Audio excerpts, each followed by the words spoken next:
Vous êtes bien sur la radio nationale et vous avez fait le bon choix. Il est 7h à Sofara, même heure à Kouloukourouba et c'est l'heure de votre journal. Bonjour et bienvenue.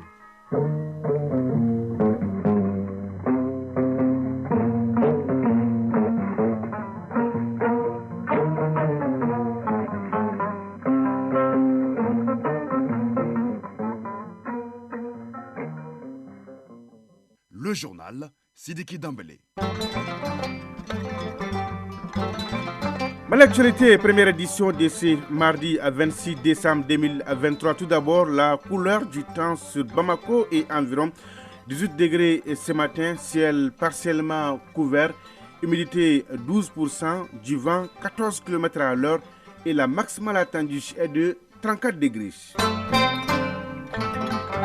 Mesdames et messieurs, à la une de cette édition, la célébration hier 25 décembre de Noël ou la fête de la Nativité, journée de prière donc pour la communauté chrétienne qui a appelé les Maliens à l'union sacrée. Quelques messages forts de la journée à suivre dès le début de ce journal. À suivre aussi la restitution des résultats du Centre pour le dialogue humanitaire avec les cadres de concertation religieux. 180 conflits liés au foncier, au social, à l'héritage ou à la religion ont pu être gérés de 2017 à nos jours. Nous ferons le point avec Aliou Idrissa Tourish. L'actualité internationale à suivre avec Batraourish en direct avec moi dans ce studio. Bonjour Batraourish. Bonjour Sidiki Dambélé. De quoi va-t-on parler ce matin? Au Sénégal, l'opposant politique Ousmane Sonko choisit le Conseil constitutionnel pour le dépôt de son dossier de candidature à l'élection présidentielle. 160 morts, c'est le bilan d'une attaque violente perpétrée ce week-end dans l'État au plateau du Nigeria. En Indonésie, 13 personnes trouvent la mort dans l'explosion au sein d'une usine de nickel. Enfin, vaste opération anti-drogue au Sri Lanka, 15 000 personnes ont été arrêtées. Voilà ce qui fait la une de l'actualité internationale ce matin. Sidiki Dambélé. À tout à l'heure donc pour le développement. Pas de chronique initiative citoyenne, mais la page des sports est là. Et c'est avec l'athlète infatigable Sragatou Cissé. Bonjour. Bonjour, Sidiki Dambélé. Est-ce que tout va bien, Sragatou? Ça va, alhamdoulilah. La une de votre page. Championnat national de Ligue 1, les regards sont tournés vers la 11e journée. Parmi les 5 matchs de ce mardi, 2 chocs du haut du tableau. AS Real, Union Sportive de Bougouba et Djoliba, c'est ASCO. Boxing Day en Angleterre, ça joue ce mardi et ça va jubiler dans les travées 24 heures après la fête de Noël. L'insolite du jour, la dernière de l'année 2023, vous sera proposée. Préparez vos mouchoirs, dur de disputer un match de football le matin pour un joueur. Qui va rater ça? Eh bien, personne. Et voilà pour le sommaire. Une fois de plus, bonjour et bienvenue. La communauté chrétienne du Mali a célébré hier 25 décembre 2023 Noël ou la naissance de Jésus-Christ.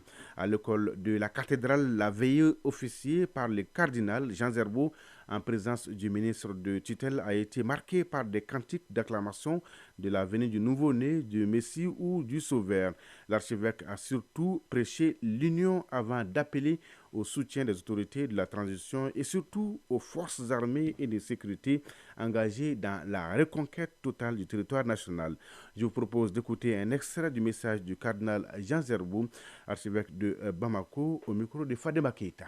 Jésus vient pour nous dire qu'il y a un changement profond à opérer. Noël est bien sûr l'occasion de penser à nous-mêmes, de penser à nos familles, de penser à nos enfants, mais il faut savoir d'où nous venons et où nous partons.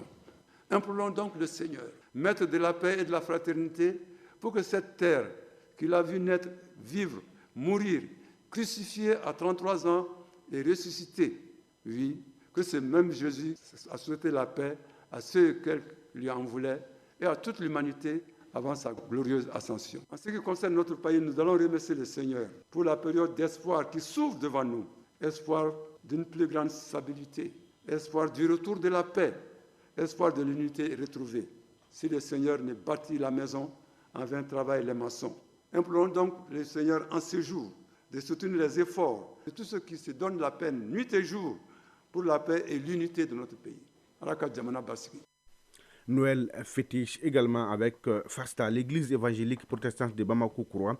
Les fidèles chrétiens ont prié et chanté dans l'allégresse Dans son homélie, le délégué général de l'association Le Groupement des Églises et Missions évangéliques protestantes au Mali a demandé la clémence de Jésus-Christ pour un Mali debout et débarrassé de toute conspiration ourdie contre son émergence. Il a aussi demandé aux chrétiens protestants d'être des acteurs incontournables de la paix et du développement socio-économique du pays. Je vous propose d'écouter Dr Révérend Nouhoum Agimfa Yatara, délégué général de l'association des regroupements des églises et missions évangéliques protestantes du Mali.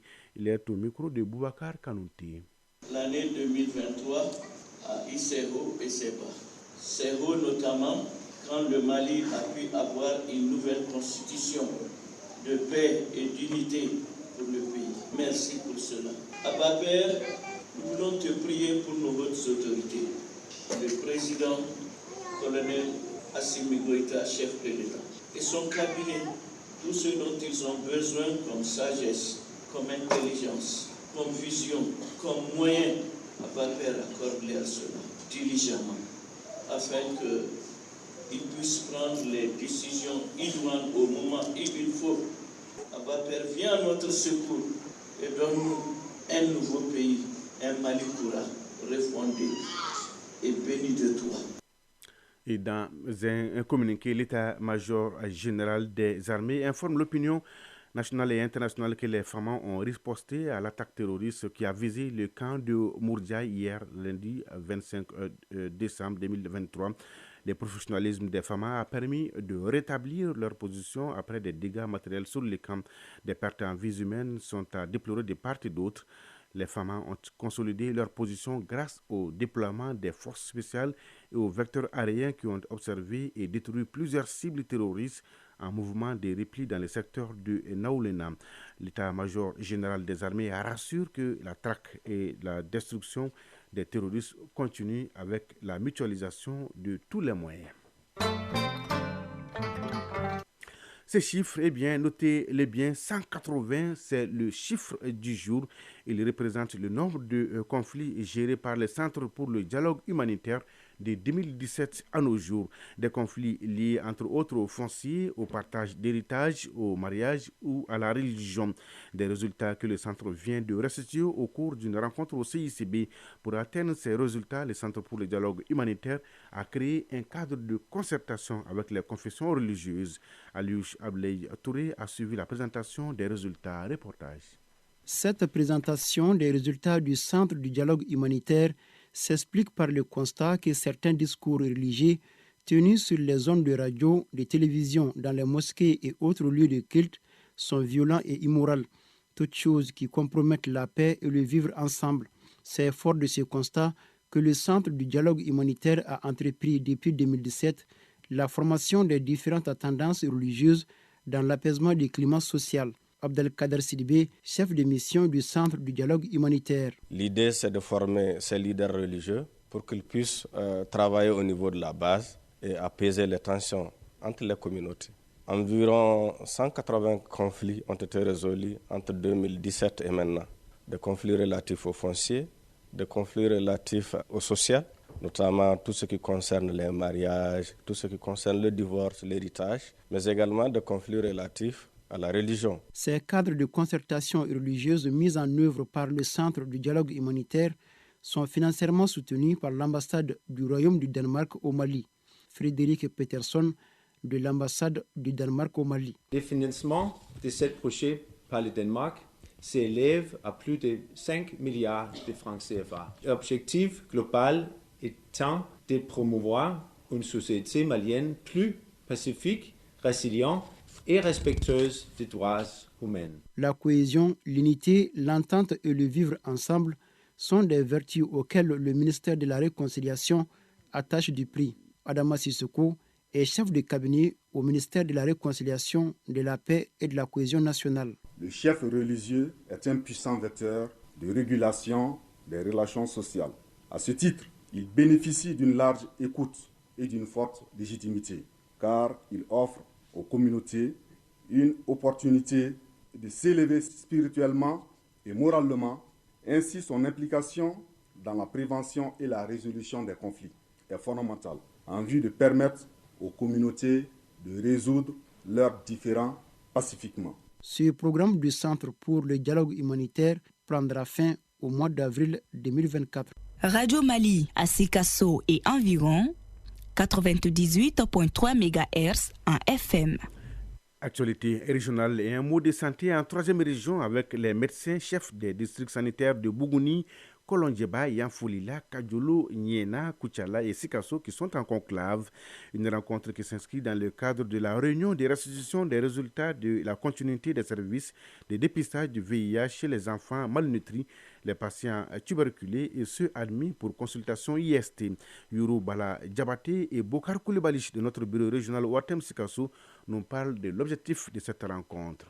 Améliorer le taux de dépistage du VIH chez les enfants malnutris, les patients souffrant d'IST et de tuberculose dans les centres de santé de référence de l'ancienne région administrative de Sikasso. C'est l'objectif de cette réunion de restitution des résultats du projet de l'ONU-SIDA mis en œuvre par l'association Kénédougou Solidarité à l'intention des 8 districts sanitaires de la région. Dr Benoît Traoré, chef division santé, représentant le directeur régional de la santé. Certes, aujourd'hui, il y a beaucoup de stratégies qui ont été mises en œuvre pour pouvoir booster le niveau des indicateurs en matière de prise en charge du VIH. Nous reconnaissons qu'il y a beaucoup de difficultés. D'abord, la gestion des données, mais toutes les stratégies sont aujourd'hui mises en œuvre pour que nous puissions vraiment relever ces différents défis. Certes, les acteurs communautaires nous appuient dans ce sens à travers d'autres ONG, mais nous pouvons dire aussi que ce projet vient à point nommé. Les indicateurs en matière de performance dans la lutte contre le VIH, la tuberculose et la malnutrition des enfants sont fort appréciables dans les districts sanitaires de Bougouni, Kolondjeba, Yanfolila, Sélingué, Kouchala, Niena, Kadjolo et Sikasso. En témoignent les résultats fournis par les participants. Bassirou Diallo, conseiller à l'ONU-SIDA. Nous sommes ici dans le cadre des cérémonies de remise d'un prix. C'est une initiative que nous avions commencée il y a quelques années à Ségou, que nous avons amenée à Sikasso et nous sommes à la 3e édition à Sikasso ici. Donc le défi au Mali aujourd'hui, c'est de faire en sorte qu'il n'y ait pas de passerelle entre cette couche qui a une prévalence élevée et la population générale. Et c'est tout l'effort que nous devrions faire pour maîtriser la lutte contre le sida au Mali. Si nous voulons être au rendez-vous de l'élimination du sida à l'horizon 2030. À l'issue d'une compétition organisée entre les différents districts sanitaires de la région, c'est Bougouni qui se classe premier et encaisse la somme de 1 200 000 francs. Il est suivi du district sanitaire de Yanfolila et le district sanitaire de Niena se classe en 3e position. Sikasso, Yuru Bala Djabate et Bokar Koulibaly pour l'ORTM. Et direction la cité des Balanzans, précisément dans la zone de défense de Ségou. Les stagiaires de l'école d'état-major national de Koulikoro ont visité certaines infrastructures et unités industrielles de la 4e région. Cette visite, une activité pédagogique conduite par le commandant de l'école, colonel Ismaël Diakité, a permis aux stagiaires de s'imprégner de certaines réalités socio-économiques et culturelles de la région. Au Ouatem Ségou, le reportage de Foussine Samakesh avec nos confrères de la DIRPA. Ces stagiaires de la 36e promotion de l'école d'état-major national de Koulikoro, conduits par le colonel Ismaël Diakité, commandant de la dite école, ont visité entre autres les ateliers centraux de Markala, le camp de Bafo, la Comates SA. Les stagiaires ont échangé avec les responsables des localités visitées sur leur fonctionnement. Capitaine Gissima Oberlin, stagiaire camerounais. Le voyage d'études revêt une importance particulière, en ce sens que il permet d'appliquer les connaissances acquises dans des situations concrètes. Il permet également de comprendre les enjeux opérationnels et les défis auxquels est confronté un état-major. Colonel Ismaël Diakité, commandant de l'école d'état-major national de Koulikoro. Le voyage d'études permet aux stagiaires de découvrir le Mali, parce que la vie militaire, ce n'est pas seulement apprendre, comme on le dit, la tactique, apprendre la planification et la conduite des opérations, c'est aussi connaître son pays. Quelqu'un qui connaît son pays est capable de prendre de bonnes décisions. Donc on a eu la chance de visiter non seulement les infrastructures civiles, mais également les infrastructures militaires. Les responsables régionaux se réjouissent de cette visite qui permet de faire un lien entre la vie militaire et le développement socio-économique d'un pays. Contrôleur général Alassane Traoré, gouverneur de la région de Ségou. M'adressant à vous, les stagiaires, j'aimerais que vous appréhendiez, notamment à travers ce voyage incursion dans la 4e région administrative, toute la mesure et toute la profondeur de vos futures responsabilités à l'issue de votre stage. Vous constituerez bientôt les maillons essentiels dans l'animation de la vie de la nation. Ces officiers stagiaires de l'école d'état-major national de Koulikoro sont originaires du Sénégal, de la Guinée-Conakry, du Niger, de Burkina Faso, du Tchad, du Bénin, du Cameroun et du Mali. Segouf Seyni Samake et Bakary Traoré pour l'ORTM. Mais l'actualité, la première édition des 7 heures de ce dernier mardi de 2023. À suivre l'actualité internationale avec Batraoré, un tour d'horizon complet. Rebonjour Batraoré. Rebonjour Sidiki Dameli. Juste un avant-goût, que s'est-il passé au Sri Lanka? Vaste opération anti-drogue avec 15 000 arrestations Sidiki. Tout à l'heure pour le développement. Après la page internationale, la page des sports bien fournie avec Sragatou Sissé. Rebonjour Sragatou. Et rebonjour Sidiki Dameli. Au menu de le dernier numéro de l'Insolite 2023, ça parle de quoi? Ça parle de l'histoire d'un joueur qui devait disputer un match le matin, un moment inhabituel. Stop. Restez connectés donc, les jingles, juste 2 secondes et on se retrouve. Au Sénégal, au Sénégal, on parle de la présidentielle. Ousmane Sonko a déposé son dossier de candidature au Conseil constitutionnel Batraoré. Oui, c'était attendu et c'est finalement arrivé. Ousmane Sonko a officiellement déposé son dossier de candidature au Conseil constitutionnel. L'opposant sénégalais en prison depuis fin juillet dernier a décidé de contourner l'administration sénégalaise, dont la Direction générale des élections qui lui refuse la délivrance des fiches de parrainage, entre autres. Ceci à quelques heures de la fin des dépôts de candidature au Conseil constitutionnel. Des violentes attaques dans l'état du Plateau, dans le centre du Nigeria, des attaques qui font au moins 160 morts. Le bilan humain des violences du week-end dans l'état du Plateau au Nigeria a continué à s'alourdir. Hier soir, les autorités locales de cet état du centre du pays évoquaient au moins 160 morts victimes d'attaques perpétrées dans 3 circonscriptions, Mangou, Bokos et Barkin Ledi. Au Soudan, oui, l'UNICEF alerte Batraoré sur la plus grave crise de déplacement d'enfants au monde. Oui, depuis le 15 décembre, les combats entre l'armée du général Al-Boran et les forces de soutien rapide du général Mohamed Andan Daglo de Ameti ont gagné l'état de Gizira au sud du Khartoum. Cette offensive des paramilitaires dans cette région, jusqu'alors épargnée par les combats, a provoqué un déplacement massif des populations, dont des enfants, selon l'UNICEF. Une explosion dans une usine de nickel en Indonésie fait plusieurs morts et blessés. 13 morts et 38 blessés, c'est le dernier bilan toujours provisoire des victimes suite à l'explosion survenue dimanche matin dans une usine de traitement de nickel sur l'île de Sulawesi, dans l'est de l'Indonésie. Les premiers éléments de l'enquête indiquent que l'explosion s'est produite pendant des travaux de réparation d'un haut fourneau. Et pour terminer, au Sri Lanka, vaste coup de filet anti-drogue. De nombreuses personnes sont arrêtées, Batraoré. Près de 15 000 personnes ont été arrêtées cette semaine par la police au Sri Lanka dans le cadre d'une vaste opération anti-drogue. L'opération baptisée Yuktiya ou Justice a permis la saisie de près de 440 kg de stupéfiants, dont 272 kg de cannabis, 35 kg de hachim et 9 kg d'héroïne. Elle a été faite à renfort de chiens renifleurs et de soldats Sidiki Dameli. Oui, très vaste opération. Traoré, merci pour toutes ces informations. Rebonjour, Sragatou Sissi. Rebonjour, Sidiki Dameli. Donnez-nous l'heure, la bonne et la vraie heure, Sragatou. Il est 7h18 à Baney et Bambara Maoudi. On se retrouve juste après les jingles.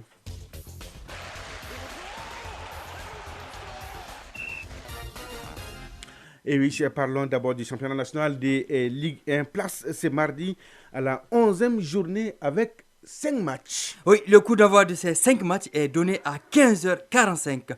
Sur le terrain du Stade Malien de Bamako, le leader, l'AS Real 20 points plus 11, croisera l'Union sportive de Bougouba, deuxième 20 points plus 7 dans le choc au sommet de cette 11e journée. Sur le terrain de l'ASB, le Djoliba, c'est 4e 16 points, sera opposé à l'ASCO, 3e 17 points. Sur le terrain de l'AS Real, le Stade Malien de Bamako, 7e 13 points, avec 5 matchs en retard, joue contre l'AS Black Star de Badalabougou, Lanterne Rouge, 3 points. Sur le terrain du Djoliba AC, l'AS Police, 13e 10 points, et reçoit Binga FC, 6e 14 points. Enfin, à Ségou, au stade Amarine Daou, l'AS Bakarijan de Baraouli, 5e 15 points, croisera l'Union sportive de Bougouni, 11e 11 points. Ouais, des affiches bien notées, Sergatou. Alléchant. En Angleterre, oui, on sera là, on va suivre. Le traditionnel Boxing Day débute cet après-midi. Oui, dès 12h30 temps universel, les couleurs seront lancées par le match Newcastle-Nottingham Forest. À 15h, Bournemouth Fulham, Sheffield United Luton. À 17h30, Burnley-Liverpool. Et à 20h, Manchester United-Aston Villa. Cette 19e journée de Premier League anglaise se poursuit demain mercredi et prend fin jeudi avec l'un des derbys de Londres, Arsenal-West Ham. Bien noté, Sergatou. L'insolite du jour. Et oui, l'insolite du jour. Nous sommes à l'intérieur du pays, Sergatou. Lors d'un match de football interquartier, un plan entre deux coéquipiers a mal tourné pour l'initiateur. Oui. Qu'est-ce qui s'est donc passé? Vous étiez là, vous avez tout suivi, Sergatou. Racontez-nous, c'était quoi leur plan? Alors, le plan a été concocté par deux équipes jouant respectivement au poste de latéral et d'ailier. Ouais. Le plan... Latéral, ailier. Donc, ils jouent dans le même couloir. Ouais. Le plan, il faut le préciser, consiste à balancer le ballon sur la ligne et en force pour mettre en difficulté l'adversaire. Donc, le latéral gauche de l'autre équipe. Exactement.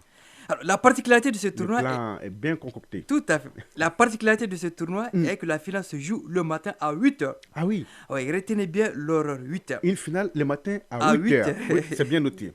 Ouais. L'ailier aux initiales OT s'est réveillé avec le ventre creux. Alors, comme déjeuner, il prend du couscous à la sauce d'arachide conservé la veille par sa grand-mère. Les amateurs de ce plat en savent quelque chose.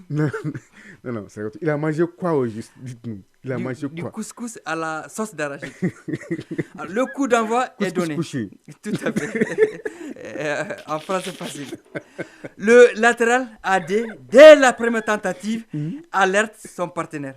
Il réussit à courir et centrer sous les applaudissements du public scandant son nez. OT. Le match suit son cours. AD récupère un ballon et trouve OT sur une course de 50 mètres. Oui. Il n'en peut plus. C'est chaud. Qu'est-ce qui va arriver? L'ailier vomit de toutes ses forces et dit à son coéquipier de ne plus balancer le ballon sur son côté. AD quitte ses partenaires avant la mi-temps. Le couscous à la pâte d'arachide a fait son effet. Les connaisseurs connaissent. Et le plat a échoué. Tout à fait. Qui lui a demandé de manger le couscous le matin? Personne. Parce qu'il avait faim.